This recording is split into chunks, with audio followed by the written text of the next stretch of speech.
تربیت اولاد کے حوالے سے ہم نے چند ایک قرآن کریم کی آیات بینات پڑھی تھی، اسی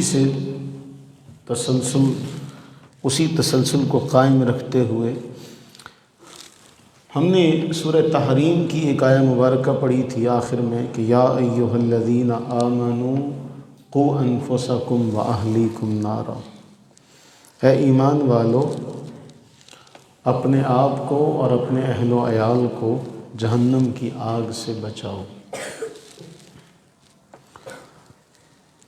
رسول اللہ صلی اللہ علیہ وآلہ وبارک وسلم کی حدیث پاک ہے صحیح بخاری کے اندر،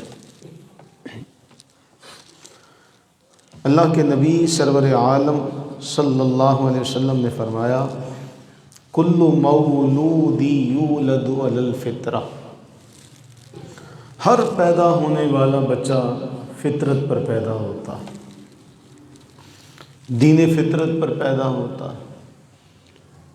فَأَبَوَاهُ يُحَوِّدَانِهِ أَوْ يُنَصِّرَانِهِ أَوْ يُمَجِّسَانِهِ أَوْ كَمَا قَالَ، اس کے ماں باپ اس فطرت پر پیدا ہونے والے بچے کو، اس فطرت سلیمہ پر پیدا ہونے والے بچے کو یا تو یہودی بنا دیتے ہیں، یا نصرانی بنا دیتے ہیں، یا مجوسی بنا دیتے ہیں، ورنہ اصلاً اس کی پیدائش، اس کی دنیا میں آمد فطرت پر ہوئی ہوتی ہے۔ اب اس اعتبار سے ایک تو یہ سورہ تحریم کی آیہ مبارکہ اور دوسرا نبی صلی اللہ علیہ وسلم کا یہ فرمان، اگر ان دونوں کو ملا لیا جائے تو آپ یہ دیکھیں کہ ماں باپ کا جو کردار ہے وہ ہمیں اس حدیث سے معلوم چلتا ہے کہ ماں باپ اپنی اولاد پر ایسا گہرا اثر رکھتے ہیں، ایسا ان کے اوپر نقش رکھتے ہیں کہ اگر وہ یہودی ہیں تو بچہ یہودیت کے راستے پر چلے گا، اگر وہ نصرانی ہیں تو بچہ نصرانی ہو جائے گا، اگر وہ مجوسی ہیں تو بچہ مجوسی ہو جائے گا۔ یعنی اس حدیث کے بعد وہ جو پہلا ہم نے جملہ پڑھا تھا آیہ مبارکہ کا کہ کہا اے ایمان والو اپنے آپ کو بھی اور اپنے اہل و عیال کو بھی نار سے بچاؤ۔ اب حدیث پاک میں یہ فرما دیا، اور اس کے بعد امام غزالی رحمہ اللہ تعالی علیہ فرماتے ہیں، امام غزالی فرماتے ہیں کہ بچہ اللہ تعالیٰ کی امانت ہے، والدین کے پاس اللہ تعالیٰ کی امانت ہے، اسی لیے قرآن کریم میں اس جملے سے ہٹ کے آپ قرآن اٹھائیں تو آپ کو قرآن میں اللہ تعالیٰ فرماتے ہیں کہ وَلَا تَقْتُلُوا أَوْلَادَكُمْ، مال کی تنگی کی وجہ سے اولاد کو قتل نہ کرو، تمہیں بھی رزق ہم دیتے ہیں انہیں بھی رزق ہم دیں گے۔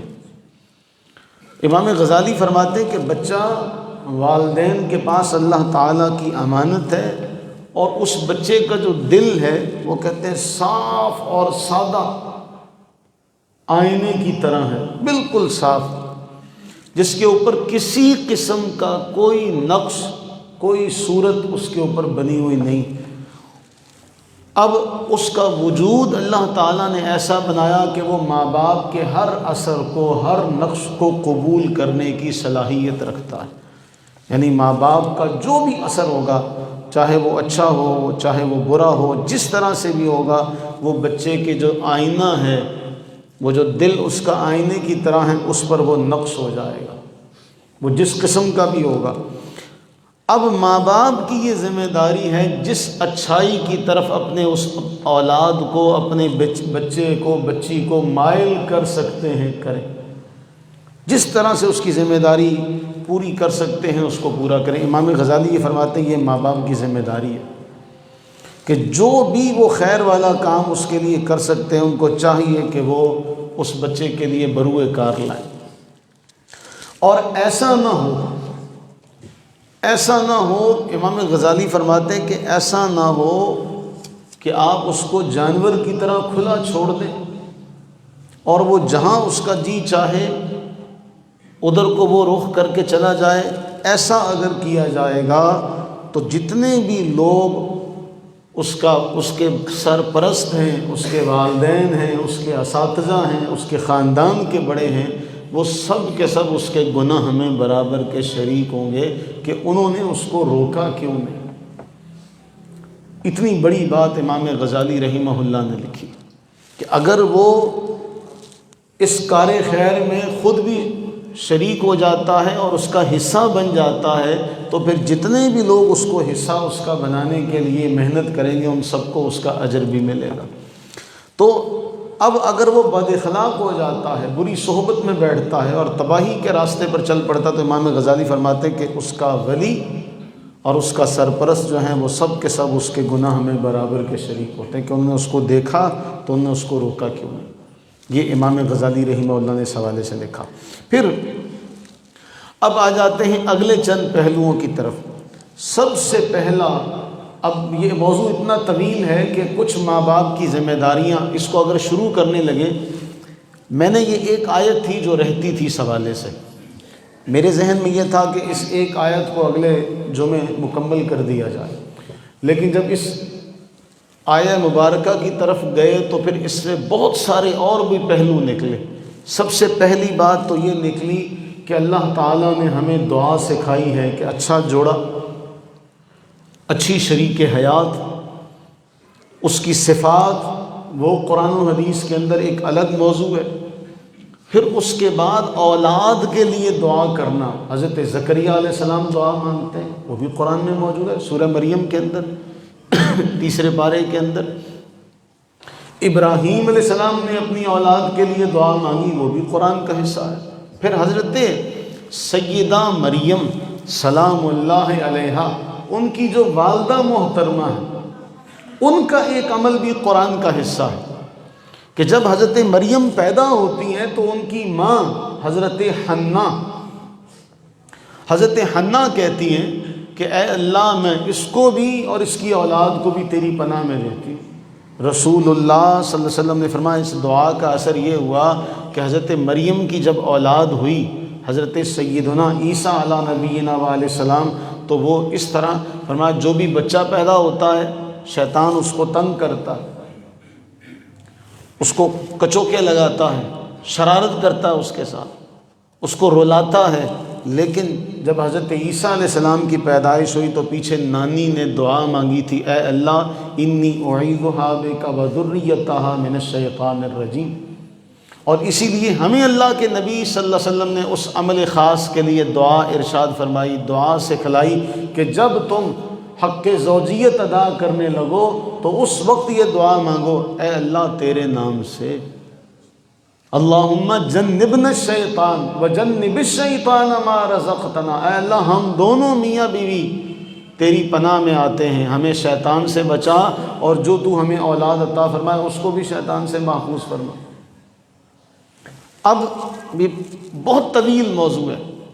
پھر اس کے بعد جب بچہ دنیا میں آ جاتا ہے، پھر اس کے حوالے سے علماء نے فرمایا سب سے پہلی تربیت ہے ایمانی تربیت۔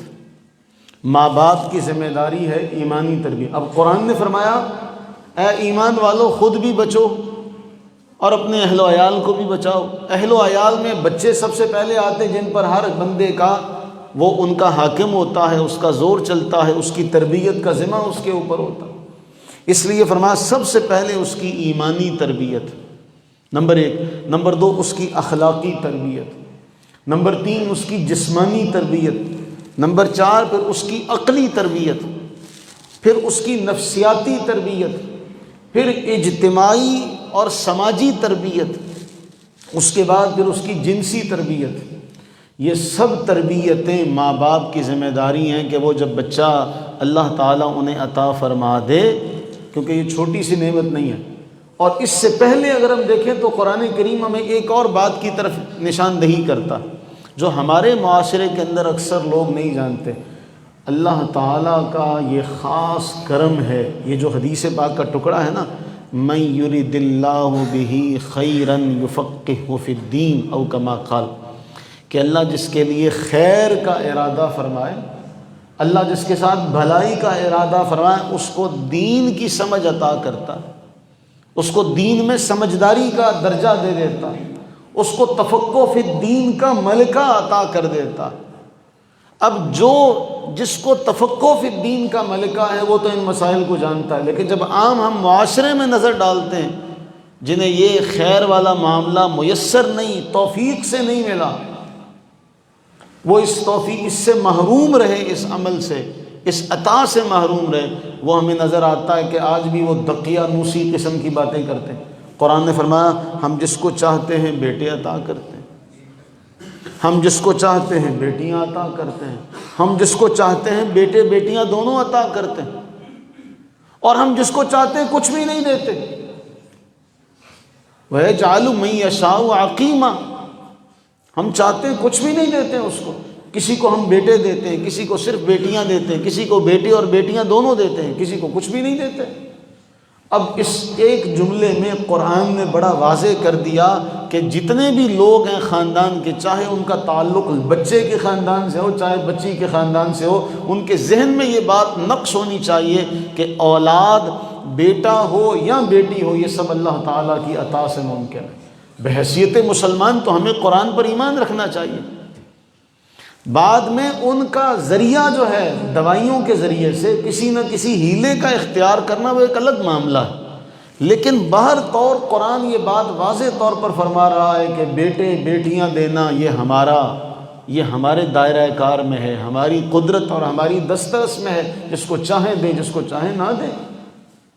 دنیا میں آپ دیکھیں بڑے بڑے لوگ ہیں، کسی کو اس نے بیٹوں سے نوازا، اور یہ تقسیم اس کی میں نے کئی بار ذکر کیا، انبیاء علیہم السلام کے ساتھ بھی اس کی یہی تقسیم ہے۔ ابراہیم علیہ السلام کے صرف بیٹوں کا ذکر آتا ہے، یعقوب علیہ السلام ان کے صرف بیٹوں کا تذکرہ آتا ہے، حضرت شعیب علیہ السلام کی بیٹیوں کا ذکر آتا ہے، نبی سرور عالم صلی اللہ علیہ وآلہ وسلم کے بیٹوں کا بھی ذکر آتا ہے، بیٹیوں کا بھی ذکر آتا ہے، اور کچھ انبیاء جن کا کوئی بھی آگے ذکر نہیں ہوتا اولاد کے حوالے سے۔ یہی تقسیم اس کی انبیاء کے بعد ساری نسل انسانی کے ساتھ۔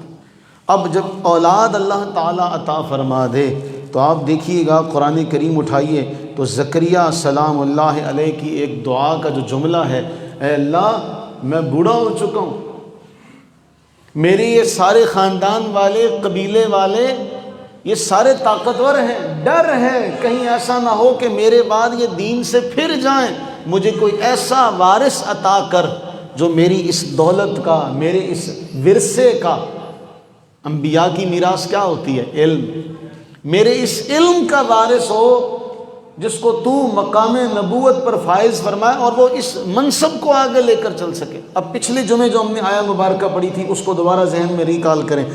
یعقوب علیہ السلام آخری وقت آتا ہے، اپنی اولاد سے پوچھتے ہیں میرے بعد کس کی عبادت کرو گے؟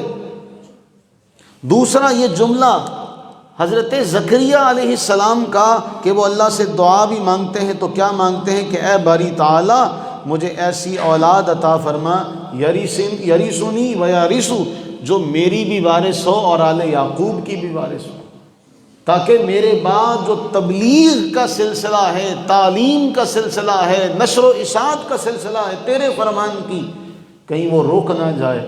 یہ ہے انبیاء کی فکر، یہ ہے انبیاء کی فکر کہ ایک نبی اپنی اولاد سے یہ پوچھ رہا ہے کہ بتاؤ میرے بعد کس کی عبادت کرو گے، اور ایک نبی اولاد اس لیے مانگ رہا ہے کہ اے اللہ یہ جو دینی معاملہ ہے، یہ جو دینی دولت ہے، کہیں ایسا نہ ہو کہ یہ لوگ دین سے پھر جائیں، مجھے اولاد عطا فرما۔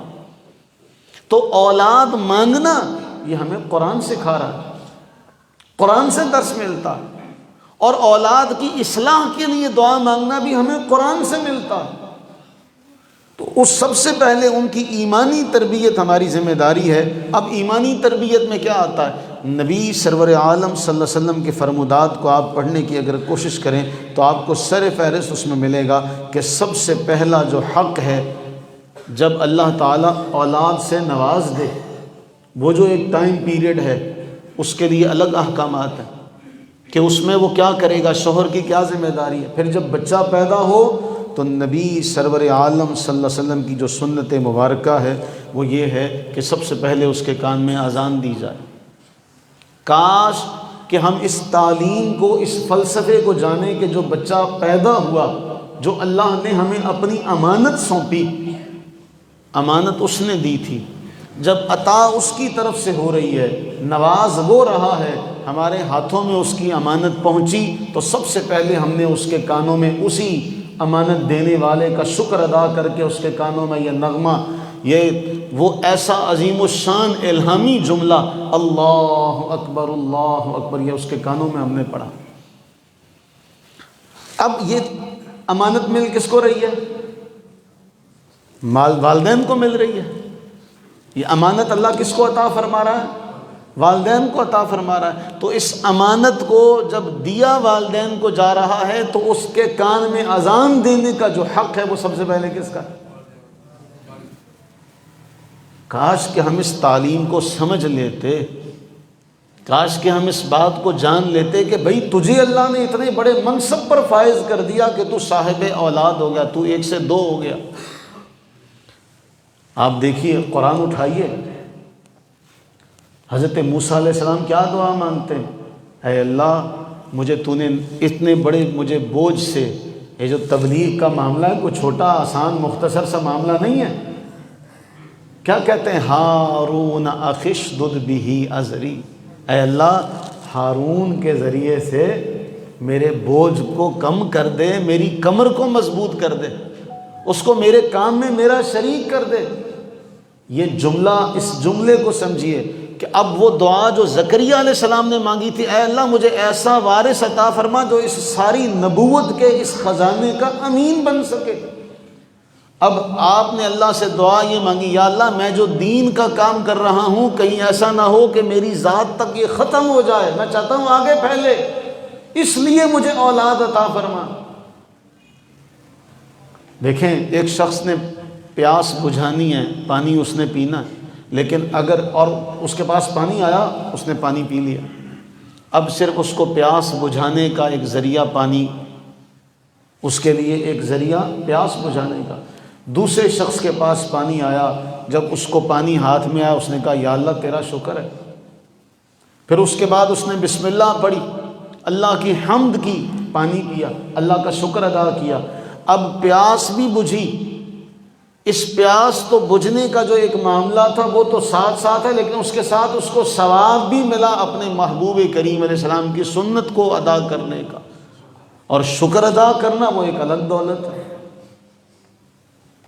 اب آپ دیکھیے کہ اب جس کو دولت ملی تھی، ذمہ داری تو اس کی تھی کہ وہ تو خوشی سے نہال ہو جاتا، اور یہاں اللہ نے ہمیں قرآن میں کیا فرمایا؟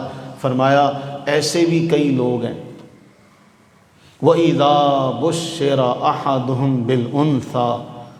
آپ دیکھیے گا معاشرے میں قرآن ہماری ایسے بالکل ایسے ہمارا قرآن نے عکس بیان کیا کہ اس میں کوئی ذرہ برابر، ذرے کے کروڑویں حصے کے برابر اس میں شک شبہ نہیں۔ قرآن نے فرمایا وَإِذَا بُشِّرَ أَحَدُهُمْ، یہ تو تھا نا کفار مکہ کا طریقہ تھا، یہ تو اللہ نے ان کی خصلت کو ذکر کیا تھا کہ ان کا یہ طریقہ ہے، وَيَجْعَلُونَ لِلَّهِ الْبَنَاتِ، سبحانہ، اللہ کے لیے بیٹیاں بناتے ہو، وہ تو پاک ہے اس سے، اور تم خود کیا کرتے ہو؟ وَإِذَا بُشِّرَ أَحَدُهُمْ بِالْأُنْثَى، یہ تو اللہ نے ان کا نقشہ کھینچا تھا، لیکن ہم پر یہ کیسے پورا آ رہا ہے؟ فرمایا ان میں سے جب کسی کو بشارت دی جاتی ہے بِالْأُنْثَى کہ تمہیں اللہ نے لڑکی عطا کی ہے، ظل وجهه مسودا وهو كظيم، آپ جا کے کسی بھی ہاسپٹل میں چلے جائیں، گائنی کے وارڈ میں جائیں، وہاں جا کے اس کی تحقیق کریں، اس کے اوپر جتنی آپ کر سکتے ہیں تحقیق کیجئے، ریسرچ کریں اس کے اوپر۔ وہ آپ کو اسٹاف کہے گا کہ جب ہمارے پاس بیٹی ہوتی ہے نا تو ہم جا کے ڈرتے ہوئے مبارکباد نہیں دیتے، ہم ڈرتے ہوئے مبارکباد نہیں دیتے، اور ہمارے معاشرے میں عالم یہ ہے کہ کسی کو اس قدر کا ہی نہیں پتہ۔ آپ دیکھیے کہ اللہ نے حضرت مریم کو جب نوازا، حضرت مریم کو عطا کیا گیا تو اللہ نے فرمایا لیس الذکر کالانثی، یہ معمولی نہیں ہے، کوئی لڑکا اس جیسا نہیں ہو سکتا۔ قرآن کا جملہ کاش ہم سمجھتے، ایک بڑا ادبی جملہ ہے، بڑا ادبی جملہ، بہت باریک جملہ، لطیف بھی۔ قرآن نے کیا فرمایا؟ للذکر مثل حظ الانثیین۔ قرآن فرما رہا ہے، نسبت کو سمجھنے کا، سمجھانے کا قرآن کا انداز، میں شاید آپ کو سمجھا نہ سکوں، میری کمی نہیں ہے۔ قرآن نے فرمایا للذکر مثل حظ الانثیین، لڑکے کے لیے دو لڑکیوں کے برابر حصہ ہے، کہ جتنا دو لڑکیوں کو ملے گا اتنا لڑکے کو ملے گا۔ قرآن نے یہ نہیں کہا، قرآن نے یہ نہیں کہا للذکری، پھر غور کریں، للذکری مثل حظ الانثیین۔ قرآن نے کہا جتنا دو لڑکیوں کو ملے گا اس کے برابر لڑکے کو ملے گا۔ قرآن یہ نہیں کہہ رہا کہ اس سے آدھا جتنا لڑکے کو ملا اس کا آدھا لڑکی کو دیا جائے گا۔ بیان کرنے کا انداز اور اسلوب سمجھنے والا ہے۔ قرآن ایک ہے جس کو مثال بنایا جا رہا ہے کہ اس جیسا ہو، تو قرآن نے مقدم کیا بیٹی کو، کہ جتنا دو بیٹیوں کو دیا جائے گا اتنا ایک لڑکے کو دیا جائے گا۔ قرآن نے نہیں کہا جتنا لڑکے کو دینا اس سے آدھا لڑکی کو دینا ہے۔ اگر یہ جملہ ہوتا تو اس سے بیٹا مقدم ہوتا، بیٹی مؤخر ہوتی۔ قرآن نے وراثت کے احکام میں بیٹی کو مثال بنا کر بیٹے کو بعد میں ذکر کیا ہے۔ کوئی قرآن کا اسلوب سمجھے کہ ادبی اعتبار سے قرآن کی بلاغت کا، فصاحت کا عالم کیا ہے۔ قرآن نے یہ نہیں کہا کہ آدھا گلاس خالی ہے، اس فلسفے کا معنی یہ کہ آدھا بھرا ہوا ہے، ہمیں اس طرف نظر کرنی چاہیے۔ تو قرآن کیا فرما رہا ہے؟ جب ان کو بیٹے کی بشارت دی جاتی، اب اسٹاف کہتے ہیں ہم ڈرتے ہیں بیٹی ہو جائے کہ اس کو مبارکباد دی ہے کہیں گلے نہ پڑ جائے، اور ایسا ہوا ہے ہمارے معاشرے میں۔ ہمیں بیٹی کی قدر کا نہیں پتہ۔ میرے بڑے بھائی کی شادی ہوئی تو بڑے بھائی نے ہر ایک سے کہا یار میرے لیے دعا کرو اللہ تعالیٰ مجھے پہلے بیٹی عطا فرمائے۔ ہر ایک سے کہا۔ خدا وحدہ لا شریک اس بات کا گواہ ہے کہ کوئی ایک فرد بھی ایسا نہیں جس کو اس نے یہ نہ کہا ہو کہ یار میرے لیے دعا کرو اللہ مجھے بیٹی عطا کرے۔ ایک ایک سے کہنا، گھر میں جو بھی ہے، یار خالہ میرے لیے دعا کرو اللہ مجھے بیٹی عطا فرمائے، ہر ایک کو کہنا۔ اور میں اپنی آپ بیتی سناؤں، اللہ تعالیٰ نے بیٹی عطا فرمائی، خوشی کا اظہار کیا تو مجھے چند عورتیں کہتی ہیں چل پت کوئی نہیں صبر کر۔ میں نے کہا کس بات کا؟ او بھائی اللہ نے مجھ پر کرم کیا، فضل ہے، اس کا احسان ہے، اس نے عطا کی ہے، یہ کوئی بنا نہیں سکتا، یہ کسی کے اختیار میں نہیں ہے۔ لیکن معاشرہ اس بات کی جو وَإِذَا بُشِّرَ أَحَدُهُمْ بِالْأُنثىٰ، دیکھیے قرآن لاریب کلام کیسا ہے۔ قرآن نے ہم سب کے اندر کے جو معاملات ہیں اس کو کیسے ظاہر کیا۔ وہاں جب ان کو بیٹی کی بشارت دی جاتی ہے نا، ان کے چہرے پر گھنے سائے آ جاتے ہیں، بادلوں جیسے کالے، ان کا چہرہ لٹک جاتا ہے، سیاہ، ان کے چہرے سیاہ ہو جاتے ہیں، چہرے پر مہیب گھنے سائے آ جاتے ہیں، سیاہی مائل چہرہ ہو جاتا ہے۔ یتوارا من القوم من سوء ما بشر بہ، ایسی بری خبر سنائی، قوم سے چھپتے پھرتے کہیں کوئی مل نہ جائے، کہیں کوئی مل نہ جائے وہ تمہارے بیٹی ہوئی ہے۔ قرآن فرما رہا ہے چھپتے پھریں گے، چھپتے پھریں گے۔ ہمارے معاشرے میں بیٹی پیدا ہونے پہ مبارکباد نہیں دی جاتی ہے نا، ہمارے معاشرے کا یہ حال۔ بیٹی پیدا ہو جائے تو اس پہ مبارکباد معیوب سمجھتے ہیں، سیانے کہتے ہیں وہ مبارکباد نہ دیتی ہوئی ہے، اس نے گھر میں بنائی ہے، کیا کوئی بنا سکتا ہے؟ اور جن کو نہیں نہ ہوئی اولادیں وہ کہتے ہیں دعا کرو اللہ تھی دے دے۔ اور تم تو سمجھے ہی نہیں اس بات کو کہ اللہ تعالیٰ نے کتنا بڑا مقام و مرتبہ عطا فرمایا۔ ہم رہ گئے اس بات پہ یتوارا من القوم من سوء ما بشر بہ۔ اور اگلا جملہ قرآن نے اس سے بھی بڑا سنگین کہا، ایمسکہ علی ہون ام یدسہ فی التراب، میں اس پہ مٹی ڈال دوں، اس کو کہیں دبا کے آ جاؤں۔ کائنات کے والی نے، امام الانبیاء سرور عالم صلی اللہ علیہ وسلم نے بیٹی سے وہ محبت کی کہ سیدہ زاہدہ طیبہ طاہرہ فاطمہ الزہرا رضی اللہ تعالی عنہا میرے جگر کا ٹکڑا ہے، وہ جب کبھی آتی آپ ان کے لیے کھڑے ہو جاتے۔ لوگوں کو بتایا کہ بیٹی کا درجہ اور بیٹی کی شرافت کرامت کا معاملہ یہ ہے کہ میں باپ ہوں، اور صرف باپ نہیں، دوسری طرف نبیوں کا امام ہوں، لیکن بیٹی سے محبت یہ ہے کہ جب بیٹی آتی ہے تو کھڑا ہو کے اس کو ملتا ہوں۔ اور پھر آپ تاریخ اٹھائیے، سیرت کے ابواب اٹھائیے، آپ سب سے پہلے حضرت سیدہ فاطمہ کے ہاں جایا کرتے تھے رضی اللہ تعالی عنہ۔ ہم آج پتہ نہیں کتنا دور، کس قدر دور اسلام سے، اس قدر دور ہیں، اس قدر دور ہیں کہ اس کو ہم بیان نہیں کر سکتے، ہم اس قدر دور ہیں اسلام سے۔ تو تربیت اولاد کے حوالے سے سب سے اہم ترین جملہ قرآن نے ایک اور بیان کیا۔ قرآن دعا سکھاتا ہے۔ دیکھیں ہم دعا کرتے ہیں یا اللہ اولاد ایسی ہو، یا اللہ اولاد، کیا ہم خود بھی وہ کام کر رہے ہیں؟ بنیادی سوال یہ ہے۔ قرآن کا اسلوب یہ نہیں ہے۔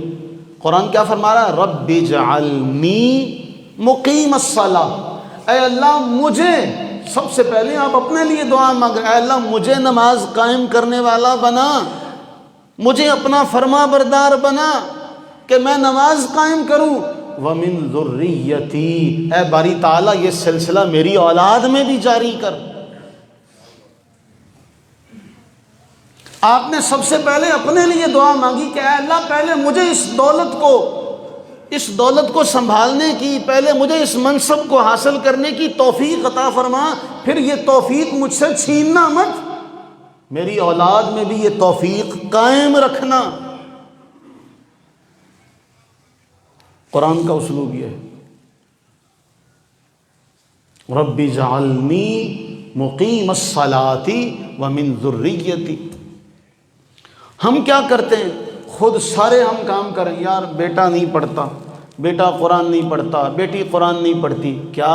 اور وہ کتنا بڑا ہم نے بزرگوں سے سنا، اور میں نے پچھلے جمعے بھی آپ کو ذکر کیا، نصیحت کرنے کی چیز نہیں ہے، نصیحت دکھانے کی چیز ہے، کر کے دکھانے کی چیز ہے۔ آپ خدا کی قسم اس کو اپنا معمول بنا لیں۔ اللہ کے نبی صلی اللہ علیہ وآلہ وسلم نے فرمایا تھا گھروں کو قبرستان نہ بناؤ، اپنی نمازوں کا کچھ حصہ اپنے گھر میں دیا کرو۔ آپ گھر میں سنتیں پڑھنے کا معمول بنا لیں، ابتدائی سنتیں گھر سے پڑھ کے، وضو کر کے گھر سے پڑھ کے سنتیں پڑھ کے آئیں مسجد میں، تو آپ ایک دن، 2 دن، 3 دن، آہستہ آہستہ آپ کے گھر والے آپ کو دیکھا دیکھی، ایک دن نہیں، 2 دن نہیں، مستقل مزاجی نہیں ہے ہمارے اندر۔ ہم چاہتے ہیں بٹن دبایا بس کام ہونا چاہیے۔ ہمارے پاس کوئی آ جائے تو اس کو کہتے ہیں یار ایسا کرو، یہ دعا پڑھا کرو، کوئی تویز نہیں مل جائے گا، سانو نہ پڑھنا پڑے۔ قرآن اٹھاؤ تو قرآن ایک واضح طور پر ایک رستہ دیتا ہے کہ جب بھی انبیاء کرام علیہ السلام پر کوئی ایسا کڑا وقت آیا، ان سب نے نماز سے مدد لی۔ قرآن فرما رہا، اللہ تعالیٰ نے فرمایا اے ایمان والو نماز سے مدد لو۔ اور ہم پتہ نہیں، ہم خود نہیں کرتے، ہم اپنے بچوں کے بارے میں کہتے ہیں تو نماز نہیں پڑھتا ہے گا، تو نے خود پڑھی؟ قرآن اٹھا تو قرآن فرما رہا ہے پہلے تو اپنے لیے مانگ، رب اجعلنی مقیم الصلاۃ، اے اللہ مجھے نماز قائم کرنے والا بنا، اور میری اولاد میں بھی یہ سلسلہ جاری رکھ، اے رب اس دعا کو قبول فرما۔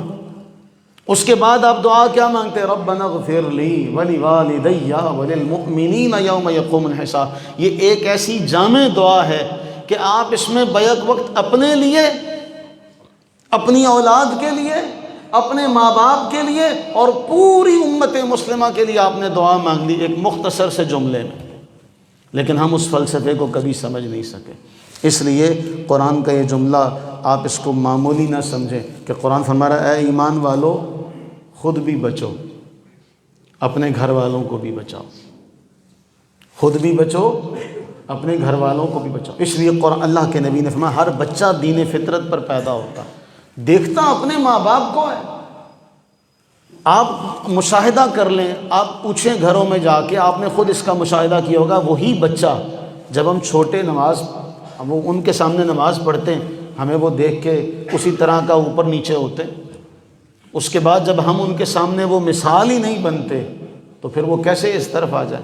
اگر ہمارے گھروں میں ہم قرآن پڑھنے کا معمول بنا لیں، صبح صبح وہ دور گزرا جب دادیاں نانیاں گھروں کے بڑے بزرگ وہ صبح صبح گھر میں قرآن کھولا کرتے تھے، قرآن کی تلاوت ہوتی تھی، قرآن پڑھا جاتا تھا. آج گھروں میں وہ تلاوت نہیں ہے، آج گھروں میں وہ قرآن پڑھنے کا معمول نہیں ہے، صبح صبح اٹھ کے اللہ تعالیٰ کو یاد کرنے کا معمول نہیں ہے. وہ بزرگ یاد کیا کرتے تھے اور اللہ کے نبی نے کیا فرمایا؟ تمہیں تمہارے کمزوروں کی وجہ سے رزق ملتا ہے، تم سمجھتے ہو ہم ان کو دیتے، تم سمجھتے ہو ہم ان کو پال رہے ہیں، حالانکہ حقیقت میں تو وہ تمہیں پال رہے ہیں، ان کی وجہ سے تو تمہیں مل رہا ہے. اور میں نے پرسوں حدیث ایک گزری، اللہ کے نبی علیہ السلام سے پوچھا گیا کہ 1 دینار ہو تو کیا کروں؟ اپنی ذات پہ خرچ کرو. عرض کی جی اس 1 دینار کے ساتھ 1 اور دینار ہو تو کیا کروں؟ فرمایا اپنی اولاد پر، اپنی بیوی پہ خرچ کرو. اس کے ساتھ 1 اور دینار ہو، اس کے ساتھ 1 اور دینار ہو، فرمایا وہ جو اور دینار ہے اپنے خادم پر خرچ کر. اور اس میں بھی کہا گیا کہ سب سے پہلے اپنے قریبیوں کو دو. ہمارے ہاں لوگ تقسیم کرتے ہیں، اپنے محروم رہتے ہیں، لوگوں کو ہم بانٹتے رہتے ہیں. اور چوتھا اللہ کے راستے میں، حضور نے فرمایا صلی اللہ علیہ وسلم، فرمایا ان 4 دینار میں ثواب کے اعتبار سے جو تم نے اپنے اہل پر خرچ کیا اس کا ثواب زیادہ ہے. قُوا أَنفُسَكُمْ وَأَهْلِيكُمْ نَارًا، اے ایمان والو اپنے آپ کو جہنم کی آگ سے بچاؤ، اپنے گھر والوں کو بچاؤ.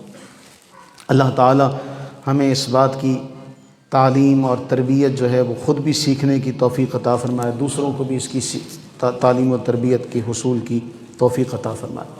ایک مسئلہ اس حوالے سے میں نے تعلیم کے حوالے سے ذکر کیا تو مجھے ہمارے بیٹے ہیں ساجد صاحب، اب تو وہ ماشاءاللہ جب یہاں میں نے شروع کیا اس وقت پہلے جو بچے پڑھتے تھے ان میں وہ بچے شامل تھے، اب وہ بچوں کو پڑھا رہا ہے. تو جب آپ کا لگایا ہوا پودا خود ایک درخت بن جائے اور کئی اس درخت کے نیچے آ کے سایہ حاصل کریں تو آپ کو خوشی ہوتی ہے. تو میں جب اس حوالے سے ذکر کر رہا تھا تو اس میں وہ مجھے کہنے لگے کہ ہمارے ملک پور کے اندر یہ معاملہ کہ 9ویں 10ویں کے بچے یہاں پڑھ ہی نہیں رہے بچے، ہمارے بچوں اکثریت یہ ہے کہ آوارہ گردی. اس حوالے سے مجھے انہوں نے کہا کہ جی یہ میاں ضیاء صاحب لاہور فیشن والے، انہوں نے یہ بات کہی کہ جی 9ویں 10ویں کے بچوں کو صرف آپ نے بچہ دینا ہے، اس کے تمام اخراجات جو ہے وہ ہم اٹھائیں گے. آپ نے صرف بچہ دینا ہے اور پھر اس کے یونیفارم کا خرچہ، اس کی کتابوں کا خرچہ، اس کی کفالت، وہ ساری کی ساری ہماری ذمہ داری، بس آپ نے اپنے بچے کو پڑھانا ہے. پھر اس کے بعد بھی اگر کوئی نہ پڑھا سکے، اس کے بعد بھی کوئی اپنے بچوں کو اس طرف رغبت نہ دلائے اور وہ پڑھا لکھا ان کو ایک کامیاب شخص نہ بنائے تو پھر اس سے بڑا محروم تو کوئی نہیں ہو سکتا کہ ایک طرف سے اتنی اپرچونٹی مل رہی ہے، یہ پیشکش ہو رہی ہے کہ صرف آپ نے اپنے بچے کو بھیجنا ہے، آپ کو کچھ بھی خرچہ نہیں کرنا پڑا. پھر یہاں تک نہیں، انہوں نے کہا کہ جی آگے ایجوکیشن کے حوالے سے کالج کا مسئلہ ہے، یونیورسٹی کا مسئلہ، اس کے سارے اخراجات بھی ہم اٹھائیں گے. اس سے تو بڑی اور بات ہی کوئی نہیں. سانو کوئی آج کہہ دے بھی اگے پڑھ لو، ہی طرح خرچہ چوک لیں گے سارا، ازیں تیار ہاں. تو میرے عزیزو یہ چھوٹی سی بات نہیں، میں اس لیے کیا کہا کرتا ہوں اپنے بچوں سے، یار پڑھ لو، یہ پڑھائی آپ کے کام آئے گی، یہ آپ کو شعور عطا کرے گی. آپ کے پاس اگر وسائل نہیں ہے تو یہ کتنی بڑی دولت ہے آپ کو جو ملی ہے کہ جی آپ نے صرف پڑھنا ہے، آپ کو کسی چیز کی کمی نہیں ہوگی. جب انہوں نے اعلان کر دیا اس حوالے سے اگر کسی کا کوئی مسئلہ ہے تو وہ ساجد سر سے مل لے ایک بار کہ جی میرے تعلیمی مسائل میں، میرے تعلیمی معاملات میں یہ مسئلے. پھر اس کے بعد انہوں نے مجھے ایک اور بات بھی کہی کہ شادی، بچیوں کی شادی کے حوالے سے اگر کسی کا کوئی مسئلہ ہے تو وہ بھی ہمیں بتائے. وہ بھی ضیاء صاحب نے کہا جی ہم اس کے لیے کھانا بھی دیں گے، فرنیچر بھی دیں گے. اس سے بڑی بھی کوئی اپنوں کی خدمت ہو سکتی ہے. اللہ تعالیٰ میاں ضیاء صاحب کو جزائے خیر عطا فرمائے اور ان کو توفیق و ہمت عطا فرمائے اور ہمیں ایسے معاملات میں ان کا دست و بازو بننے کی توفیق عطا فرمائے. پھر ایک اور اہم مسئلہ جو 3 دن پہلے صبح کلوں کے ختم پر پیش آیا دیکھیں میں اس حوالے سے کئی بار یہ مسائل آپ کو سنا چکا ہوں، آپ کو سمجھا چکا ہوں، اور میں نے چند ماہ پہلے بھی ذکر کیے تھے۔ بریلوی تو اس مسئلے سے بھاگ نہیں سکتے، بریلویوں کو تو یہ بنیادی مسئلہ ہے۔ اہل سنت و جماعت مسلک کے جو لوگ ہیں ان کے نزدیک سیدی اعلیٰ حضرت رحمہ اللہ کا فتاوی رضویہ حرف آخر کی حیثیت رکھتا، اور فتاوی رضویہ کی جلد نمبر 9، اور اس جلد نمبر 9 میں جو اس کا صفحہ ہے، صفحہ نمبر ہے 522 523، کہا کہ مزارات شریفہ پر حاضر ہونے میں پائنتی کی طرف سے جائے اور کم از کم 4 ہاتھ کے فاصلے پر مواجہ میں کھڑا ہو۔ کتنے؟ 4 ہاتھ کے فاصلے پر، نہ مزار کو ہاتھ لگائے نہ مزار کو بوسہ دے۔ اور یہی بات حضور سیدی شیخ عبد القادر جیلانی حضور غوث پاک نے غنیۃ الطالبین میں لکھی، جن کو آپ بڑے پیر کہتے ہیں، پیرانے پیر کہتے ہیں۔ پیرانے پیر نے بھی یہی بات اپنی کتاب میں لکھی کہ قبر 4 قدم کے فاصلے پر کھڑا ہوگا، کسی کے مزار پر بھی جائے 4 قدم کے فاصلے پر کھڑا ہو، وہاں سے کھڑا ہو کے جو کچھ پڑھ سکتا ہے پڑھے، پڑھ کے اصالہ ثواب کرے، نہ ہاتھ لگائے نہ بوسہ دے۔ جتنے بھی بریلوی ہیں اگر آپ ان سے پوچھیں بھی اعلیٰ حضرت عظیم البرکت احمد رضا خان بریلوی رحمہ اللہ کو جانتے ہیں؟ وہ کہیں گے ہاں، ان کی نسبت سے تو ہم بریلوی کہلاتے ہیں۔ آپ ان سے پوچھیں حضور پیرانے پیر حضور غوث پاک کو جانتے ہیں؟ وہ کہیں گے جی ہاں، ہم ان کی نسبت سے ہر مہینے 11ویں مناتے ہیں۔ ان دونوں کا یہ فرمان ہے کہ قبر کو چوما نہیں جائے گا، جس مرضی بزرگ کی قبر 4 قدم کے فاصلے پر کھڑا ہوگا، وہیں سے دعا مانگے گا، پیچھے آ جائے گا۔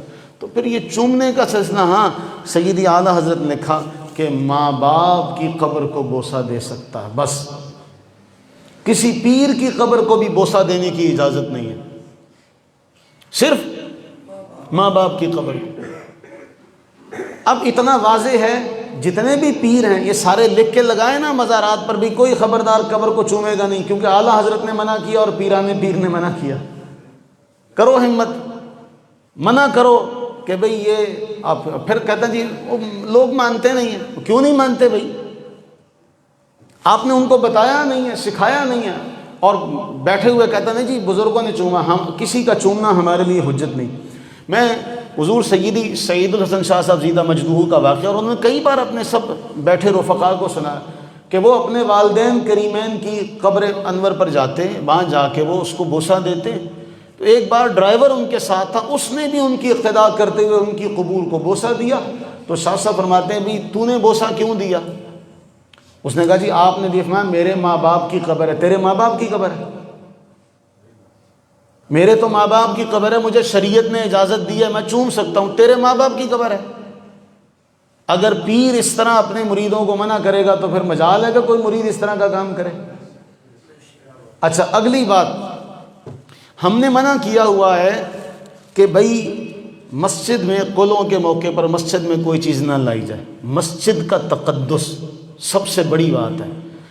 میں اس دن پر جو قلوں کا ختم ہوا، مسجد کے باہر چھلکے وغیرہ اور جو فروٹ کے چھلکے پڑے تھے، بخدا آپ کے دروازے کے آگے اس طرح چھلکے پڑے ہوئے ہوں نا، کوئی ہمسایہ آپ کے دروازے کے آگے اس طرح چھلکے پھینک جائے اور اس طرح آپ کے دروازے کے سامنے کرے تو آپ اس کو چھوڑیں گے نہیں۔ تیری ہمت کیسے ہوئی میرے دروازے کے آگے گند ڈالنے؟ تو ہوتا کون ہے میرے دروازے کے آگے گندا کرنے والا؟ میرے دروازے کو صاف کر اس کو۔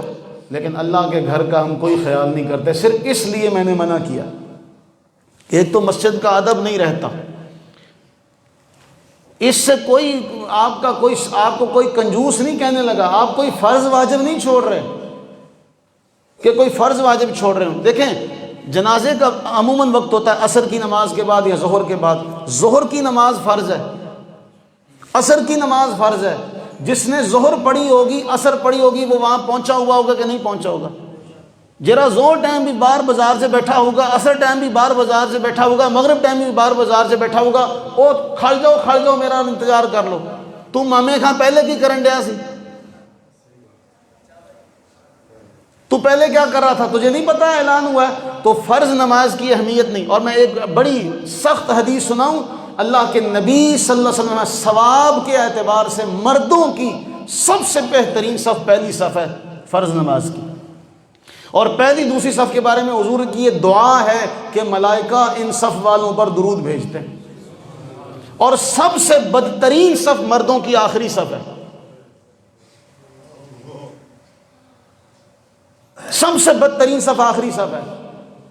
اور جنازے کے حوالے سے کہا گیا کیونکہ ریاکاری کا شبہ ہوتا ہے، آپ بھی دیکھ لیں، صرف منہ ملازے کو جنازہ پڑھتے ہیں، منہ ملازے کو کلوں کے ختم پہ آتے ہیں، کوئی ایمانی رشتے کے لیے نہیں آتا، الا ماشاءاللہ کوئی آتے ہوں گے 10-15%، اتنا مارجن دے دیا جائے، لیکن اکثریت صرف منہ ملازے یا برادری ازم پر آتی ہے، جی فلانے دا کچھ سگا، فلانے دا عزیز سگا، ورنہ ختم لئی کوئی نہیں ہوتا۔ ایمانی رشتے میں اگ ماڑے بھی مر گئی یا کوئی پہنچتا ہی نہیں ہے گا اتنے، اگوں کہتے جی انہاں دا کہنا کیڑا میل ورتن سگا، تو میل ورتن نہ جنازہ پڑھیا جاندہ کہ ایمانی حق ہے، تو پھر ایمانی حق ماڑے واری کتنے جاندہ؟ تو اگر کسی کو زیادہ شوق ہے نا کہ وہ یہ سمجھتا ہے کہ جی کلوں کے موقع پر ہم کھانا کھلائیں گے تو لوگ ہماری بلے بلے کریں گے، تو وہ پہلے ایک بار آ کے ہمیں مل لے تاکہ ہم پورا طریقے سے اہتمام کریں۔ میں نے کئی بار کہا ایک باری وہ کنڈا کریے، پورا طریقے سے ہر صف میں سفرہ بچھائیں، لیا ہوں تو ایڈا وڈا سخی رہندہ نہیں، لیا سارے نو کھوا۔ یہ کیا بات ہوئی تھال لے کے کھڑے ہیں؟ وہ اللہ کے بندو تم لوگ بھی کوئی شرم کرو، کوئی خیال کرو۔ اگر وہ تھال لے کے دروازے کے آگے کھڑے ہیں، تسی بھی چنے لے کے جیب سے ادا پاؤں جدا صدیاں دیتے آئے بھوکے انہیں، کدی چنے کھاتے نہیں ہوندے، یہی ہماری عورتیں کرتی ہیں، شاپر لے کے جاتی ہیں، چنے پا دے، کیا اوقات ہے؟ کوئی مہنگے آتے ہیں چنے، کوئی 1000-2000 روپے کے آتے ہیں کہ وہ شاپر نہیں آپ لے سکتے، آپ اس سے اعلیٰ انواع و اقسام کی نعمتیں کھاتے ہیں، روزانہ کھاتے ہوں گے، ان سے مہنگی چیزیں آپ روزانہ ہر دسترخوان پہ آپ کے ہر کھانے میں موجود ہوتی ہوں گی، تو پھر اس کے لیے آپ اتنا نیتے پن کا اور بھوکوں والا شودوں والا کیوں اظہار کرتے ہیں؟ اور وہ بھی وہاں بازار میں کھڑے ہو کے دے رہے ہوتے ہیں۔ بھائی یہ طریقہ رزق کی بے ادبی کا ہے، یہ اور کسی کو ناراض نہیں کر رہے، جس کا چنے کا ایک دانہ بھی نیچے بے ادبی، رزق ہے نا اللہ کا، وہ گر گیا تو گناہ کس کو ہوگا؟ آپ تو آئے تھے ثواب کے لیے، اس کا تو گناہ ہو جائے گا۔ اس لیے یہ کوئی سخاوت کا طریقہ نہیں، یہ کوئی فرض واجب نہیں ہے، آپ نے یہ اہتمام کرنا ہے گھر میں کریں، بٹھا کے کریں، مسجد میں یہ چیزیں نہ لائیں۔ لکھ کے لگانے کا فائدہ، اب مسئلہ پتہ کیا ہے؟ جو تو مسجد کے نمازی ہیں ان کو تو پتہ ہے، اب جنازے پہ ہمیں بتانا پڑتا، پاجی انہوں نے کہو نہ لے کے آئے ہو، نہ لے کے آئے ہو کچھ بھی مسیطیں، نہ لے کے آئے ہو مسیطیں کچھ بھی، پھر یہ کوئی ضروری ہے؟ پڑھنا ضروری ہے۔ آپ ان کے لیے دعا مانگیں، اللہ نے آپ کو ہر نماز میں آپ کو بتا دیا، آپ ہر نماز میں صرف ماں باپ نہیں، آپ ساری امت کے لیے دعا مانگ رہے ہیں، یہ ضروری ہے۔ اللہ سے دعا مانگیں، اللہ ہمیں صحیح دین کی سمجھ عطا فرمائے، صحیح دین کی سمجھ عطا فرمائے۔ ہم یہ چاہتے ہیں کہ غریب کا بھرم رہے، غریب کا بھرم رہے، اس کے گھر کا ایک فرد کم ہو گیا اور آپ نے اس کو اس مشکل میں ڈالا ہے کہ وہ قرض اٹھائے اور قرض اٹھا کے وہ پھر کہے کہ جی کھانا سب نے کھا کے جانا ہے۔ کئی دیہاتوں میں یہ سسٹم ہے کہ وہاں پر مخصوص قسم کا کھانا بنتا ہے، ہمارے ہاں آج تک بن نہیں سکا، اس لیے کہ ہمارے ہاں ایکا نہیں ہوا، کبھی ہمارے ہاں کبھی اتحاد نہیں ہوا، ہمارے ہاں کبھی اس چیز کے اوپر غور نہیں کیا، ہم نے تو کافی عرصے سے منع کیا ہوا۔ ہمارے ہاں ایک فوتگی ہوئی تھی ہمارے ہی علاقے میں، تو مجھے وہ کہنے لگے جی اسی تے انیاں پراتاں لے کے گئے سی کہ آنڈیاں گوانڈیاں کو بھی مانگ لیاں سی۔ میں نے کہا پھر خلقت راضی ہو گئی، خلقت راضی ہو گئی، آنڈیاں گوانڈیاں کو 2-2 پراتا ہون گیاں، کنیاں کو ہون گیاں، خلقت راضی ہو گئی۔ اے تے رزاق تے راضی نہیں ہوندے، یہ تو رازق کے رزق پر راضی نہیں ہے، آپ ان کو وہ 1-2 گھڑی کا وہ چند کھلا کے آپ کیا سمجھتے ہیں آپ ان کو راضی کر لیں گے؟ تو یہ تو سوچ ہی فرسودہ ہے، غلط ہے، غیر شرعی ہے۔ وہ ڈھونڈیں کوئی ایسا مستحق ڈھونڈیں جو واقعی بھوکا ہے، اور جا کے چوری اس کے گھر میں دے کے آئیں۔ کیا زیادہ سے زیادہ کیا ہوگا؟ برادری والے کہیں گے انہیں پیو مرے دی روٹی نہیں کھوائی، انہیں ماں مرے دی روٹی نہیں کھوائی، تو کیا ہو جائے گا؟ کیا ہو جائے گا؟ او بھائی کوئی مستحق ڈھونڈو، آپ کو آپ کے خاندان والوں میں کئی سفید پوش ملیں گے جو آپ کو بظاہر نظر نہیں آتے، آپ جا کے ان کی مٹھی میں پیسے رکھو، نہیں ہیں تو راشن وغیرہ ان کو دے دو، یہ نیت کر لو میرے پیو دے سالے ثواب لئی، اے میری ماں دے سالے ثواب لئی، اے میرے دادی دے سالے ثواب لئی۔ اگر آپ نے کرنا ہی ہے، بہترین طریقہ یہ ہے۔ ہمارے ہاں ایک ختم ہوا، انہیں 10 نعت خواں بلائے ہوئے سے، 10 نعت خواں۔ اب وہ نعت خانوں پر پیسے ایسے پھینکتے جس طرح ناچنے والیوں پر پھینکے جا رہے ہوتے۔ اے جی پیو دا اسالے ثواب ہون ڈیا، ماں دا اسالے ثواب ہون ڈیا، اے اسالے ثواب ہون ڈیا، اور نعت خانہ نو پتا پیو مریا کہ ماں مری آ، وہ پیو دے بارے شعر سناؤندے رہن گے، ماں دے بارے شعر سناؤندے رہن گے، انہیں ہی پیسے ملن گے اتوں۔ حاجی صاحب تہاڈے لئی، میاں صاحب تہاڈے لئی، ابا جی تہاڈے لئی، تہاڈی والدہ لئی، تہاڈے باپ لئی۔ وہ اللہ کے بندے تم قرآن و حدیث سنانے بیٹھے ہو، کوئی قرآن کی ان کو آیت سناؤ، کوئی حدیث سناؤ، معاملہ تم لے کے صرف اپنے پیسے جیب میں ڈالے۔ ایک نعت خان نے نعت پڑھی، چل 9 2 11، دوسرے نے پڑھی 9 2 11، تیجے نے پڑھی 9 2 11۔ یہ تاجر ہیں، ایسے مولوی وہ بھی تاجر ہیں، ایسے نعت خان بھی تاجر ہیں، جڑا پیسے لے کے تانوں اللہ اور اللہ دے رسول دے دین دی گل سناوے، وہ دین دا ٹھیکیدار انہوں تسی بنایا وا۔ اللہ نے آپ کو عقل سلیم عطا فرمائی ہے، آپ سارے قرآن کو خود پڑھ سکتے، کسی استاذ کے پاس جا کے پڑھیں اور جا کے وہاں خود پڑھیں۔ میں نے آپ کو ذکر کیا تھا رانا بشارت صاحب، ہم وہاں ان کی فوتگی پہ گئے اور ہمیں وہاں پتہ چلا کہ ان کے بھائی جو ہیں وہ حافظ ہیں، اور جتنی دیر تک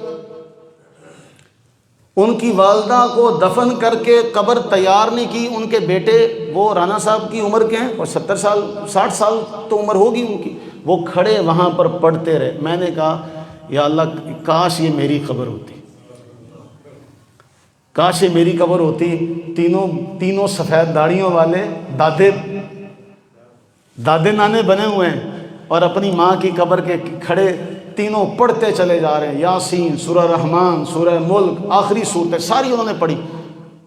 اللہ ایسی موت عطا کرے، ایسی اولاد عطا کرے کہ جو ہم اتنی دیر لگے اور وہ اتنی دیر تک پڑھتے رہیں، نہ کہ ایسی اب تو پرونے نو کھانا کھوانا، ایتھے مولوی دیکھ لو گا، ایتھے مولوی دیکھ لو گا، تو مولوی نے ہوندا مینوں نوٹ ایک مل جانا کڑک تے میں ایتھے لمحہ چوکھا پڑھوں گا، تو پھر ایسا ہی ثواب ہوگا۔ اللہ تعالی ہمیں محفوظ و مامون فرمائے، آمین ثم آمین، وما علینا الا البلاغ المبین۔